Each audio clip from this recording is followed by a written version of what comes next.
is to get the district attorney, Mr. Anderson, to change his policy or his attitude towards how he's going to deal with low-level violations of drug use, or what kind of interventions we could use for people who need mental health intervention.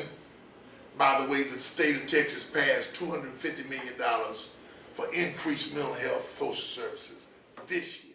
About several weeks ago, we really were talking about the March on Washington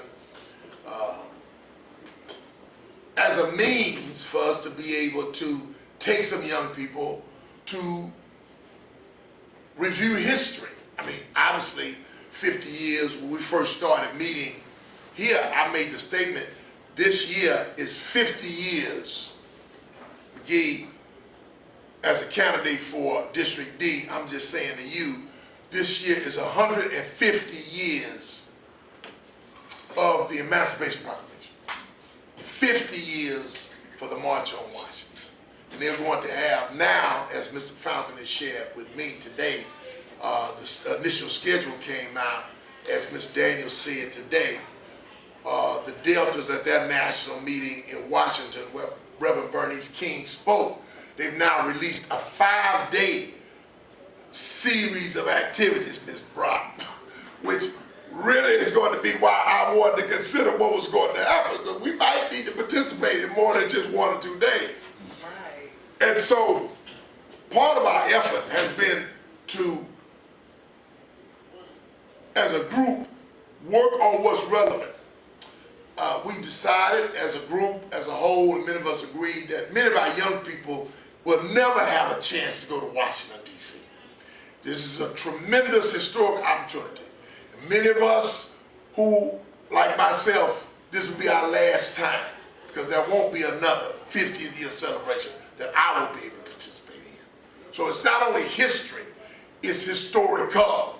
So for many of us, what we're doing is we want to take a positive side, and that's what Real Urban Ministry does in helping reach out to about 8 to 10 youth organizations who can select between 5 or 6 or 7 or maybe even 8 people, teenagers, young people who would like to go, and we have a process for them. But at the same time, we know they don't have the money, and so we're going to make a concerted effort to, over the next few days, in fact, to reach out to organizations and groups to help in sponsoring and underwriting for at least to help fill up 1 bus, which we need to get filled, which is the group, the National Action Network out of Galveston. They've already started collecting funds for about 15 people already, the pastor in that area.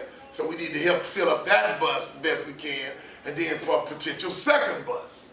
I really believe we can do this. I don't think I have a second thought about it. We need to do it. And I think for me, it's more important that we leave a legacy. Last week's demonstration was wonderful, except for walking across the freeway. You know, there was no sense of why you walked across the freeway, and potentially somebody, as one family was taking their granddaughter to the emergency room, couldn't get there. Suppose people would have died. You know, I was a first responder in the United States Air Force. I'm not into disobedience in the terms of it not being effective for what you're trying to do. And even then, some people were innocently brought to a protest, and then next thing you know, put into a situation where mob behavior took over. This is not California, this is not New York, this is not Chicago. In Houston, we don't burn and build and wreak havoc. It's never been the history of this city, and I'm certainly not promoting it with anybody in charge. Well, Mr. McGee, what's your sentiment in your corridor? Because obviously it had a tremendous impact. Because they haven't fixed color, they haven't fixed Worthing from the previous bond elections.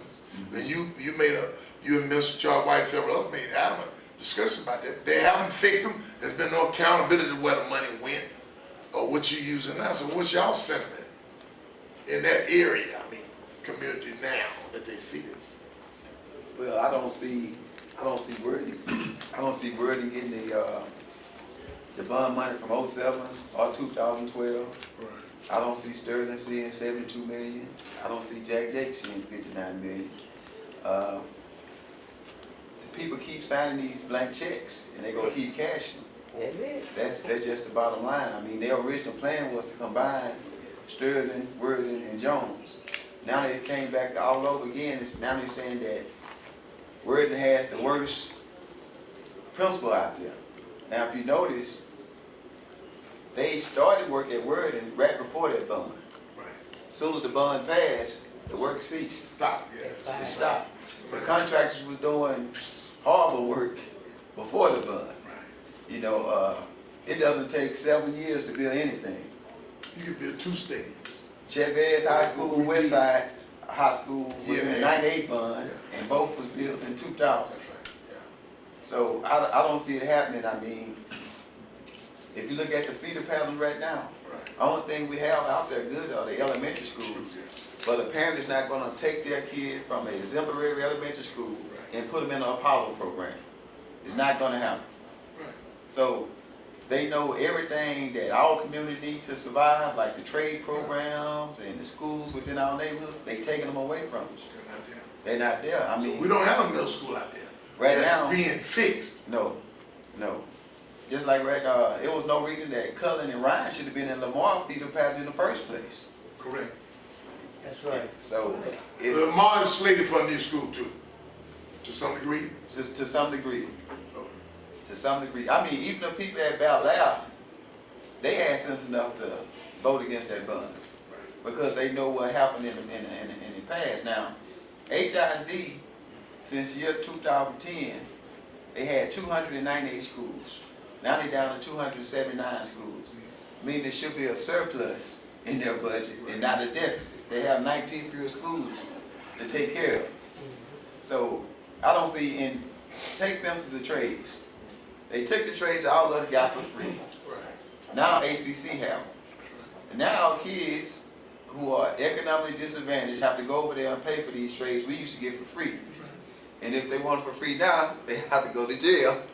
They get the same, they get it for free. So we in a no-win situation, but until people use common sense. I mean, if one of my family members come to me and ask me for $100 and they haven't paid the first 100 back, I don't think I'm gonna give them another 100. Right. So until we wake up and do what we know was right and vote these things down. See, it would have came right back in March. If we had voted it down, it would have came back again in March. It probably wouldn't have been as big, but they really don't need it as big. Well, have you all gotten any support from y'all's board members? Well, I'm just I mean, I trying to have a much better rapport with board members in other areas. Yeah, well, that's what I'm asking. Because No. I just need to know. I just need to know if you have gotten any. Okay. An incident that I remember very vividly before Mario Diego's passed, Yes. and before these bonds, Yes. the election came up, we pretty much followed Terry Greer around. We was at Chavez High School. Yes. And the difference I noticed at Chavez High School, they had their state rep support, they had their senator support, their teachers was able to talk without any repercussions, their principal, their board member, everybody was on the same page. Yes. But when it came to our schools and we invited our elected officials out, they was missing in action. That's true. The only thing they were saying, they need to close those schools. They don't have this, they don't have that.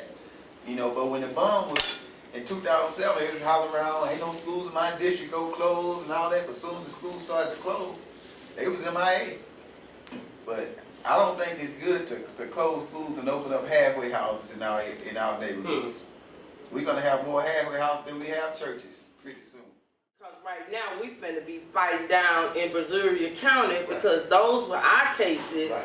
that the girls got that were detained on the highway. Okay. Okay.